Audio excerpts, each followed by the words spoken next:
दृष्टि quick revision भाग 1 आपने देख लिया। पार्ट 2 में आपका स्वागत है। इसमें पहली न्यूज है COP15 यूनाइटेड नेशंस की जैव विविधता जो सम्मेलन समय है उसका सम्मेलन 7 से 19 दिसंबर मॉन्ट्रियल में हुआ। मॉन्ट्रियल कनाडा, यहीं पर इसका मुख्यालय भी है।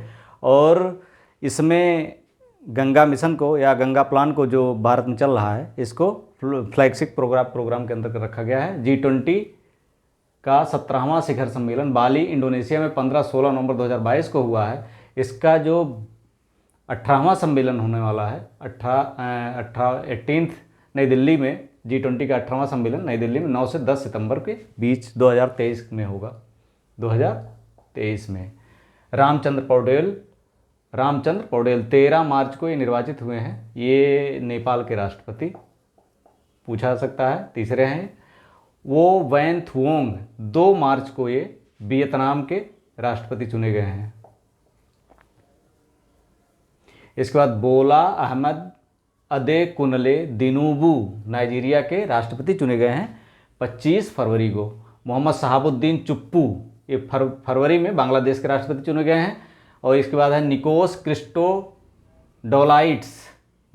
क्रिस्टोडोलाइट्स ये साइप्रस के राष्ट्रपति चुने गए हैं फरवरी में। और इसके बाद क्रिस हिपकिंस 25 जनवरी को न्यूजीलैंड के प्रधानमंत्री चुने गए हैं। जसिंडा आर्डर्न थी, हम जानते हैं उन्होंने अभी इस्तीफा दिया है, तो उनकी जगह पर क्रिस हिपकिंस को चुना गया 25 जनवरी को न्यूजीलैंड का। डीना बोलुआर्टे ये पेरू के राष्ट्रपति चुने गए हैं। डीना बोलुआर्टे 22 दिसंबर को।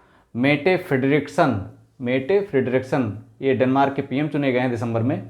इसके बाद माउंट मेरापी आता है। ये सक्रिय ज्वालामुखी है, कहाँ का है? इंडोनेशिया के जावा द्वीप का। अभी मार्च में इसमें विस्फोट हुआ है। चक्रवात गैब्रियल ये न्यूजीलैंड में आया। ये 1968 के बाद दूसरा सबसे भयानक चक्रवात है। यहाँ पर आपात स्थिति लागू कर दी गई। 11 फरवरी को आया था ये। क्या है? चक्रवात गैब्रियल। फिर इसके बाद तुर्की सीरिया में भूकंप आया। ये 7.8 तक का तीव्रता का भूकंप था 6 फरवरी 2023 को। इसमें 3800 से ज़्यादा लोग मरे। और भारत ने इसमें एक ऑपरेशन चलाया था, ऑपरेशन दोस्त। इसके बाद मैंडस चक्रवात आया था। ये भारत के पूर्वी तट पर बंगाल खाड़ी में बना था 9 दिसंबर 2022 को। कौन सा था? मैंडस। इसके बाद इधर आते हैं विदेशी ऋण जो भारत का है दिसंबर 2022 के अंत तक की स्थिति जो है उसके अनुसार 613.1 बिलियन डॉलर अमेरिकी डॉलर है इस पर भारत पर ऋण इस समय। राष्ट्रीय आय के अग्रिम अनुमान 2023 के जो है अक्सर पूछा जाता है अग्रिम अनुमान 2023। इसमें पहले जीडीपी देखते हैं। चालू कीमतों पर जो भारत की जीडीपी 22-23 में थी 272.04 लाख करोड़ है। कितनी है? 272.042 लाख करोड़ चालू कीमतों पर। इसके बाद प्रति व्यक्ति आय 2011-12 या स्थिर कीमतों पर। स्थिर कीमतें अभी किससे लिया रहे हैं? 2011-12 कीमतों पर जो प्रति व्यक्ति आय है वो है 98,118 रुपये पर एनम। और प्रति व्यक्ति आय चालू कीमतों पर, वर्तमान कीमतों पर 1,72,000 रुपये पर एनम है। इसके बाद सब्सिडी 22-23 अक्सर पूछा जाता है। सब्सिडी अनुमान अगर देखा जाए तो सबसे ज़्यादा जो सब्सिडी दी गई है किस पे दी गई है? खाद्य पर 48.96% दी गई है। जबकि उर्वरक पर जो सब्सिडी दी गई है 43.44% दी गई है। इसके बाद 2023-24 में जो बजट आवंटन हुआ है विभिन्न योजनाओं में, उसमें सबसे ज़्यादा बजट आवंटन हुआ प्रधानमंत्री आवास योजना के अंतर्गत। जानते हैं घर बनवाने में बहुत ज़्यादा पैसा लगता है, तो सबसे ज़्यादा आवंटन भी यही हुआ है 79,590 करोड़ रुपए। सबसे ज़्यादा आवंटन यहाँ हुआ है। इसके बाद जल जीवन मिशन हम जानते हैं इसमें चल रहा है, हर घर जल का प्लान गवर्नमेंट का है, तो वो चल रहा है 70,000 करोड़ रुपये, वहाँ दूसरे नंबर पर है ये। इसके बाद है 2022-23 का भारत की जीडीपी 3.5 ट्रिलियन अमेरिकी डॉलर होने का अनुमान है। 2022-23 में भारत की जीडीपी 3.5 ट्रिलियन अमेरिकी डॉलर होने का अनुमान है। विश्व की 5वीं अर्थव्यवस्था बन गया है। समर्थन मूल्य अगर देखा जाए तो धान का जो सामान्य है खरीफ की फसलों का 2040 रुपये पर कुंटल, और जो ग्रेड 1 के धान हैं, ग्रेड ए के धान है वो 2060 रुपये पर कुंटल। इसके बाद देखते हैं REC रूरल इलेक्ट्रिफिकेशन कारपोरेशन जो है महारत्न का दर्जा दिया गया है। महारत्न कंपनियों की संख्या कितनी हो गई है? 12 हो गई है। इसके बाद वर्ल्ड इकोनॉमिक आउटलुक के अनुसार भारत की जो जीडीपी है ग्रोथ दर वो 2023 में 5.9% रहने का अनुमान है और 2024 में 6.3% रहने का अनुमान है।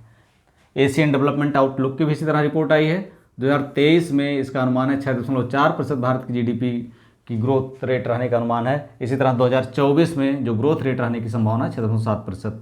वैश्विक बहुआयामी गरीबी सूचकांक 2022 जो जारी हुआ उसके अनुसार सबसे ज़्यादा गरीबी सूचकांक बिहार का है, दूसरे नंबर पर झारखंड है और तीसरे पर यूपी।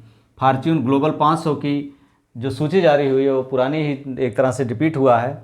वालमार्ट जो अमेरिकी की यूएसए की रिटेल कंपनी है, ये वालमार्ट नंबर 1 पर है, इसमें बहुत साल से 4 साल से है। और LIC भारत की उसमें 98वें स्थान पर जो भारत में नंबर 1 पर है वालमार्ट की फॉर्च्यून ग्लोबल में। और RIL Reliance industries limited 104 place है इसका, जबकि भारत में इसका दूसरा स्थान है। RLV रीयूजेबल लॉन्च व्हीकल, ये लॉन्च किया 10 अप्रैल को इसरो ने श्रीहरिकोटा से। इसका परीक्षण किया है और ये अगर साबित हो जाता है, ये अगर सफल है तो भविष्य में मानव अभियान के लिए अंतरिक्ष में, और दूसरा जो अंतरिक्ष में लॉन्च पैड यूज करके भेजे जाते हैं उन नष्ट हो जाते हैं, उनके रीयूज करके हम 80% तक उपग्रह प्रक्षेपण में बचा लेंगे। अगला है LMV3M3 वन वेव। ये वन वेव जो company India 2 mission, one wave company जो थी अमेरिका की है, इस वन वेव नेटवर्क कंपनी, इन्होंने भारत को 72 उपग्रह का ठेका दिया था।